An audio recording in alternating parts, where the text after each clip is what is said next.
America में एक नई ही तरह की दहशत फैल रही थी। एक ड्रग जो कि पशुओं की चिकित्सा में काम आती थी। बहुत से ड्रग्स के नशे के आदी लोग उस ड्रग का इस्तेमाल करने लगे। इस ड्रग का नाम था जाइलाजिन। यह ड्रग बहुत ही सस्ती थी और एकदम आसानी से उपलब्ध हो जाती थी, इसलिए इसका चलन बढ़ता ही जा रहा था। मगर मानव इतिहास में ली जाने वाली किसी भी नशे की वस्तु से सबसे ज्यादा खतरनाक थी ये ड्रग।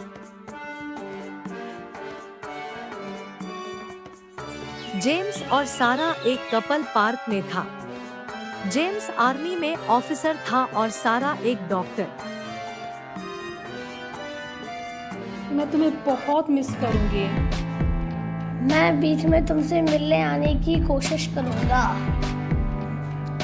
पिछली बार तो 1 साल में आए थे, अब न जाने और कितना इंतजार करना होगा। ये कहकर सारा रो पड़ी। दोनों ने एक दूसरे को गले लगा लिया। तभी पीछे से उन पर किसी ने हमला किया। दोनों बहुत घबरा गए। हमलावर जैसे गहरे नशे में प्रतीत होता था। उसकी स्किन भी गल रही थी।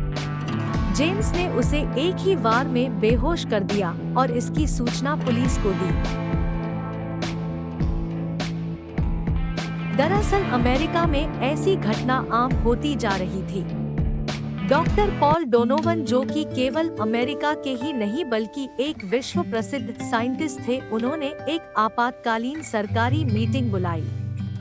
डॉक्टर पॉल डोनोवन ने आने वाले बहुत ही बड़े खतरे के बारे में आगाह करते हुए कहा कि मानव इतिहास अभी तक के सबसे बड़े खतरे का सामना करने जा रहा है।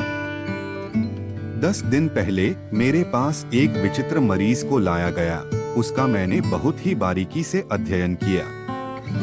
किस बीमारी का मरीज?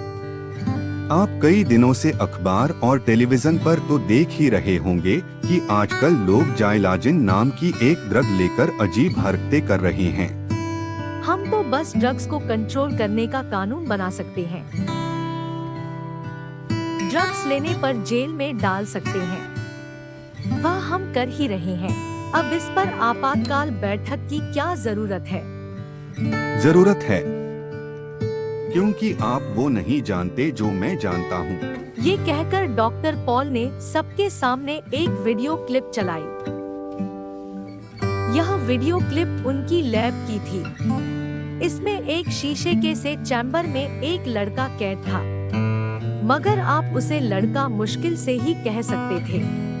उसके चेहरे के हाव भाव, उसकी गतिविधि सब अजीब थी। ये कोई हॉलीवुड मूवी का सीन नहीं है। डॉक्टर पॉल बोले, ये तो उसकी 4 दिन पहले की रिकॉर्डेड क्लिप थी। अब मैं आपको आज का लाइव वीडियो दिखाता हूँ। कंप्यूटर जी, मेरी लैब का लाइव कैमरा ऑन किया जाए। जैसे ही लाइव कैमरा ऑन हुआ, सब लोग घबरा गए। वो लड़का अब बहुत बुरी हालत में आ चुका था। वो किसी हॉलीवुड मूवी के ज़ोंबी कैरेक्टर की तरह लग रहा था। अभी भी आप में से बहुत से लोग ये सोच रहे होंगे कि हमें इससे क्या, हम तो यह ड्रग नहीं लेते, हम तो सेफ हैं। जो ये ड्रग लेते हैं बस उन्हीं की ऐसी हालत होगी। हाँ, बिल्कुल। आप लोग बिल्कुल गलत सोच रहे हैं। चाहे आप ये ड्रग लें या ना लें, हालत हम सबकी यही होनी है। ये है इस युवक की बहन। ये किसी भी प्रकार की कोई ड्रग्स नहीं लेती, मगर ये इस युवक के साथ रहती है और इसकी केयर कर रही थी। ये ही इसे मेरे पास लाई थी। इसकी बिना ड्रग्स लिए ऐसी हालत कैसे हो गई? यही तो चिंता का सबसे बड़ा विषय है। ड्रग लेने से लोग ज़ोंबी बन रहे हैं और उनके संपर्क में आने वाले लोगों में भी यही बीमारी हो रही है। और यह सिलसिला नहीं रोका गया तो कोई भी नहीं बचेगा। हम आप सब लोग ज़ोंबी बनकर घूमेंगे, मानवता खत्म हो जाएगी। अभी तक तो इस बीमारी का कोई इलाज भी संभव नहीं है। केवल इस ड्रग को लेने वाले लोगों को शुरू की स्टेज में ही रोका जा सकता है। और साइकाइट्री की कुछ दवाओं की मदद से ठीक किया जा सकता है। ये ड्रग पूर्ण रूप से सिंथेटिक है, इसमें कोई भी नेचुरल तत्व नहीं है। जो लोग ज़ोंबी बन चुके हैं, उनका क्या किया जाए? उन्हें शूट एट साइट कर दिया जाए। यह संभव नहीं। तब कुछ नहीं किया जा सकता। अगर हम ऐसा करेंगे, सारी पब्लिक हमारे खिलाफ हो जाएगी। हम किसी के भाई को मार रहे होंगे, किसी के बेटे को, किसी की माँ को, किसी की गर्लफ्रेंड को। आप लोग सिर्फ अपनी सरकार बचाने की सोच रहे हैं। सबसे पहले इनके करीबी ही इनसे संक्रमित होकर ज़ोंबी बनेंगे, और जो संक्रमित होकर ज़ोंबी बन रहे हैं, वो और भी ज्यादा खतरनाक हैं। कोई तो और उपाय होगा। नहीं है, ज़ोंबी को मारकर जला दो, बस यही बेस्ट है। ये कोई 1.5 लोग नहीं, जिंदा आदमी है।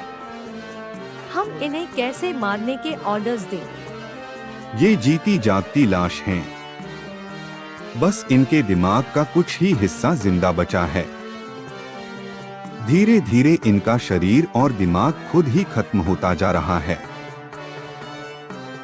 राष्ट्रपति महोदय बोले, कोई भी शूट एट साइट जैसा तानाशाही ऑर्डर सरकार की तरफ से नहीं दिया जाएगा। अमेरिका के बेस्ट साइंटिस्ट और डॉक्टर्स, रिसर्चर की एक टीम बनाई जाए और वो इस समस्या का हल निकालेंगे। ये कहकर मीटिंग खत्म कर दी। इस सीक्रेट मीटिंग की खबर कहीं ना कहीं मीडिया को भी थी। मीडिया द्वारा तरह तरह की अफवाह भी फैलाई जाने लगी। सरकार ने तुरंत प्रभाव से उस ड्रग पर सख्त रोक भी लगा दी, मगर अभी तक बहुत देर हो चुकी थी। सारे देश में दहशत का माहौल था। अपना ध्यान रखना सारा। बस जल्दी लौट कर आना। दोनों एक दूसरे के गले लगे रहे। कुछ ही दिनों बाद अमेरिका की सड़कों पर घूम रहे ज़ोंबी की तादाद बढ़ने लगी। लोग एक दूसरे से संक्रमित होने लगे। जैसे जैसे बीमारी बढ़ती गई, खाने के सामान का भी आग। ज़ोंबी अब लोगों पर हमला करने लगे और उन्हें मारकर खाने लगे। अधिकतर देश अपनी सीमा अमेरिका के लिए बंद कर चुके थे। सारे विश्व में डर का माहौल था, हर जगह लॉकडाउन लग गया। जेम्स बहुत परेशान था। उसकी सारा से बात नहीं हो पा रही थी। उधर देश में आपातकाल लगा था, जिस कारण उसे छुट्टी भी नहीं मिल रही थी। सरकार को शूट एट साइट के आर्डर देने पड़े। सारा की बहन में संक्रमित होकर ज़ोंबी के लक्षण आ चुके थे और उसी से सारा को भी संक्रमण हो गया था। सारा ने खुद को अपने ही घर के एक दूसरे कमरे में कैद कर लिया था। लोग डर के मारे कई दिनों तक घरों को बंद करके घर में छिपे रहे। तभी एक राहत की खबर मिली। डॉक्टर पॉल ने मीडिया में आकर कहा कि उन्होंने इस बीमारी का एंटीडोट ढूंढ लिया है, मगर ये एंटीडोट सिर्फ नए संक्रमित लोगों पर काम करेगा। जो लोग पूरी तरह से ज़ोंबी में बदल चुके हैं, उनका कुछ नहीं हो सकता। उन्हें तो सिर्फ खत्म ही करना होगा। 5 तत्वों को मिलाकर वो एंटीडोट तैयार की गई थी। वो 5 तत्व थे: ऑपल्स, हेलिस, सोला, माइका, पर्स। जेम्स ज़ोंबी बने लोगों में एंटीडोट लगाता हुआ किसी तरह सारा के घर पहुंचता है। घर खोलते ही सारा की पूरी तरह ज़ोंबी बनी बहन ने जेम्स पर अटैक किया। जेम्स को उसे गोली से मारना पड़ा, क्योंकि उस पर अब एंटीडोट काम नहीं करता। सारा, सारा, जेम्स चिल्ला रहा था, मगर सारा ने कोई जवाब नहीं दिया। वो जेम्स को अपना इन्फेक्शन नहीं देना चाहती थी। सारा प्लीज रिप्लाई, मैं जानता हूँ कि तुम यही हो। मेरे पास तुम्हारे लिए इलाज है, प्लीज जवाब दो। सारा बाहर आ जाती है। जेम्स उसे एंटीडोट देता है और दोनों एक दूसरे के गले लग जाते हैं।